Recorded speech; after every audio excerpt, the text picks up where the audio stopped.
श्रद्धांजलि समारोह मनाया गया। महानायक उत्तम कुमार हमारे सांस्कृतिक जीवन में एक मार्गदर्शक के रूप में पूजनीय हैं।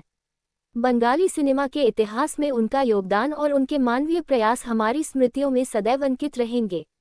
पिछले एक दशक से हम 24 जुलाई को उनकी पुण्यतिथि मनाते आ रहे हैं।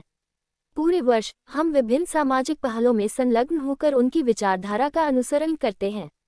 हर साल 24 जुलाई को पीएलएस अस्पताल के सहयोग से हम महानायक के साथ पर्दे के पीछे काम करने वाले हाशिए पर पड़े कलाकारों को स्वास्थ्य सेवा और वित्तीय सहायता प्रदान करते हैं। हर साल हम एक महान जीवित कलाकार को उत्तम स्मारक सम्मान से भी सम्मानित करते हैं। श्रीमती माधवी मुखर्जी और लिली चक्रवर्ती जैसी प्रतिष्ठित हस्तियों को पूर्व में ये सम्मान प्राप्त हो चुका है। इस वर्ष हम श्रीमती शकुंतला बरुआ को उत्तम स्मारक सम्मान प्रदान करेंगे। इस वर्ष श्रीकांत आचार्य, रूपांकर बागची, लोपामुद्रा, सेकत मित्रा, जॉय सरकार, गौरव सरकार, अरित्रा दासगुप्ता, चंद्रिका भट्टाचार्य, पौशाली भट्टाचार्य, सुजॉय भौमिक, मोनामी भट्टाचार्य, माधुरी दे और सप्तक भट्टाचार्य जैसे कलाकार संगीत में प्रस्तुतियां देंगे। अभिनेता विश्वजीत चक्रवर्ती, विश्वनाथ बसु, अनामिका साहा और उत्तम कुमार परिवार के सम्मानित सदस्य भी हमारे समारोह का हिस्सा होंगे। ज्यादा जानकारी के लिए देखिए DKS टाइम्स की खास रिपोर्ट। বর্তমান প্রজন্ম মুগ্ধ করে চলেছে। আমার ছেলে খালি নয়, আমার নাতিও এখন ওনার ছবি শুরু হলে নড়তে পারে না। অতএব সেই মুগ্ধতা নিয়ে কাটাচ্ছি। একজন মানুষ চলে যাওয়ার এত বছর পরে তার প্রাসঙ্গিকতা খালি নয়, তার ক্রেজ, তার যে চাহিদা, সেটাতে এতদিন বেঁচে থাকে, এটা আমার মনে হয় পৃথিবীর ইতিহাসে বিরল। অতএব ওনার নামাঙ্কিত একটি অনুষ্ঠানে আসতে পেরেছি, আমি অত্যন্ত গর্বিত। আপনি যদি মনে একটা ডায়লগ মনে পড়ে, যদি এখন যদি একটু বলেন 2 লাইন, কোনো বিখ্যাত কোনো দুটো লাইন।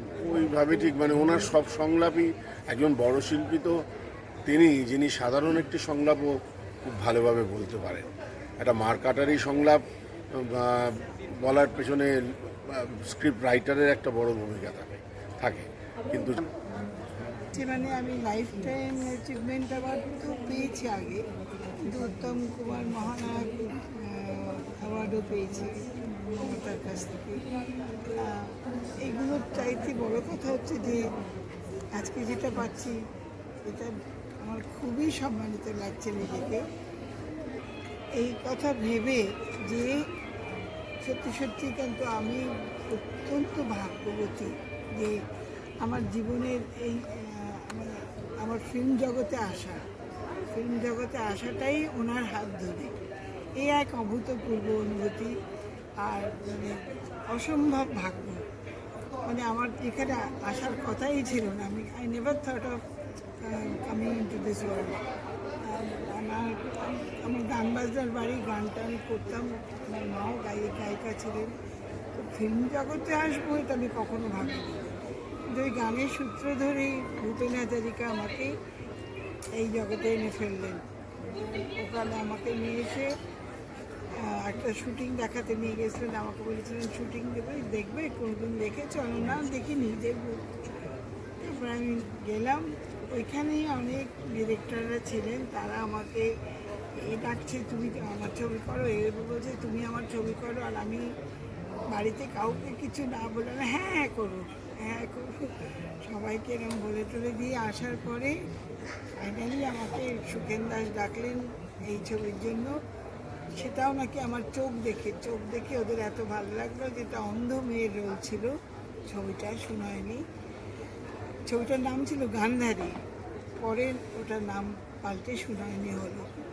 আর আমি সেই ছবিতে অভিনয় করতে গেলাম এবং কপাল গুণে আমি উত্তম কুমারের হাত ধরেই ঢুকলাম এই জগতে। এটা একটা বড় অ্যাচিভমেন্ট ম্যাম।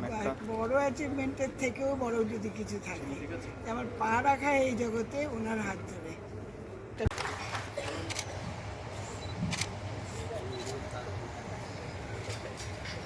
এরপর আরেকজন মান্যতা, তুমি এসো। হ্যাঁ, বাকি সম্মান তুমি তুলে দাও। ও আচ্ছা, কল্যাণ সিং বরাটের কাছে কল্যাণ বরাট আমরা তাকেও আজকের এই সন্ধ্যায় অবশ্যই আমাদের কাছে পেয়েছি, আমাদের সাথে পেয়েছি। বিশ্বজিৎ চক্রবর্তী মহাশয়, তাকে আমরা সম্মানিত করছি, আমাদের ভালোবাসা আমরা উজাড় করে দিচ্ছি তাকে। তারা তো আমাদের চলেছে, এই মুহূর্তে আমরা যাকে সম্মানিত করছি যেমনটা দিয়েই চলেছেন।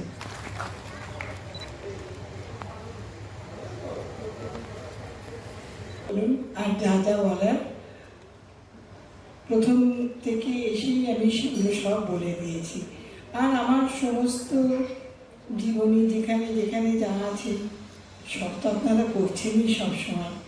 তাই আজকে আমি খুব ইমোশনাল হয়ে আছি, কথা বলতেও কষ্ট হচ্ছে আমার, কিন্তু তবুও বলছি যে আমি অসম্ভব ভাগ্যবতী। কারণ চলচ্চিত্রে আসার কথা আমার ছিল না, আমি একেবারে অন্য জগতের মানুষ। আমার মা গায়িকা ছিলেন, আমিও গানই গাইতাম, গান নিয়ে পড়াশোনাও করেছি, সবই করেছি, কিন্তু সেই গানেরই একজন মানুষ ভূপেন হাজারিকা আমাকে এই জগতে নিয়ে এসছেন। আর এসেই আমি প্রথম যে কাজ পেলাম সেটা সুখেন দাসের। আমি খুব অবাক হয়ে দেখলাম যে আমার নায়ক উত্তম কুমার। এই কারোর ভাগ্যে হয় কি না আমি জানি না, কিন্তু আমার ভাগ্যে হয়েছে এটা। আর আমি তো অ্যাক্টিংয়ের কিচ্ছু জানতাম না, কি করে করেছিলাম আমি জানি না। সেসব গল্প আমি এদের সবার কাছে করেছি, আমার জীবনেতেও করা আছে, আপনারা পড়ে নেবেন, দেখবেন, সেখান থেকে আপনি আরেক উত্তম কুমারকে জানতে পারবেন। কি বলবো যে শব্দের আলপনিক যে তার কাজ, তার আমাদেরই শব্দের দোসর। আজকে আমার এই দোসর শব্দটাও তো রবীন্দ্রনাথ শিখিয়েছেন, সে হচ্ছে পিয়ালি পাঠক। তাকে মঞ্চে ডাক পাঠাচ্ছি। তার আগে মঞ্চে ডাক পাঠাবো আর এই এত বড় আকাশ জুড়ে যিনি বাঙালির হিয়া চালক, মান্য সুরকার, গীতিকার এবং অবশ্যই আমাদের সংগঠনের উপদেষ্টা মন্ত্রী। এই বেঁধে থাকার গল্প যিনি বলেন সুরে সুরে, তিনি রক্ষণ সেই সময় যে সময় প্রদীপের আলোচনা। এই উৎসবটাকে পালন করার চেষ্টা করছি, সবাইকে নিয়ে প্রদীপ প্রজ্বলন হবে। আসলে এই প্রদীপ প্রজ্বলন মানে হচ্ছে জ্ঞানের শিখা প্রজ্বলন। এই প্রদীপ প্রজ্বলন মানে হচ্ছে আমাদের সংস্কৃতির আলো জ্বালানো।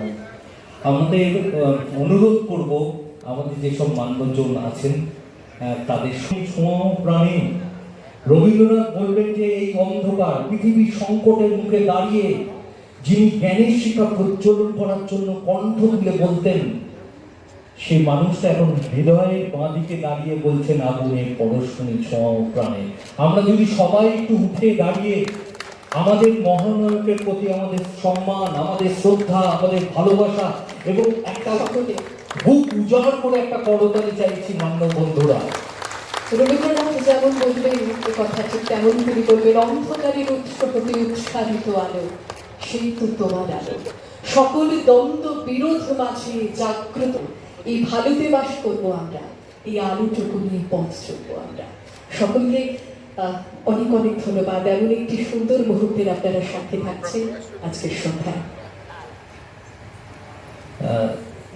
সেই বাঁ দিকে তিনি আমাদের দিকে তাকিয়ে থাকেন, তার চোখেরও শব্দ হয়। এক কবি বলেছিলেন যে চোখের শব্দের মধ্যে কুয়াশার পতনের বা শিশিরের শব্দ লুকিয়ে থাকে।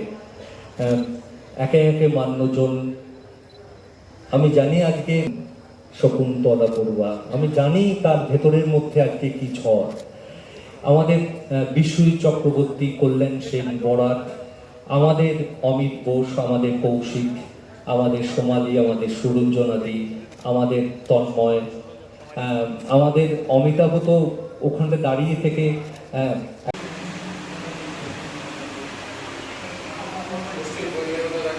উত্তম কুমারকে নিয়ে, আমাদের মহানায়ককে নিয়ে আমরা এসে দাঁড়াই, আসলে দাঁড়াই আমাদের সংস্কৃতির কাছে। আমাদের বাংলা ছায়াছবি, এই ছায়াছবির নামকরণ করেছিলেন স্বয়ং রবীন্দ্রনাথ, এবং একজন সাদা কালো পর্দায় যে এমন একজন মানুষ, যে মানুষ উত্তম কুমার মেমোরিয়াল কালচারাল সামাজিক যে দায়বদ্ধতা নিয়ে পথ চলে, সেই সামাজিক দায়বদ্ধতার সামনে দাঁড়িয়ে থেকে দিক নির্দেশ করেন আমাদের মহানায়ক। তিনি যখন আঙুল তুলে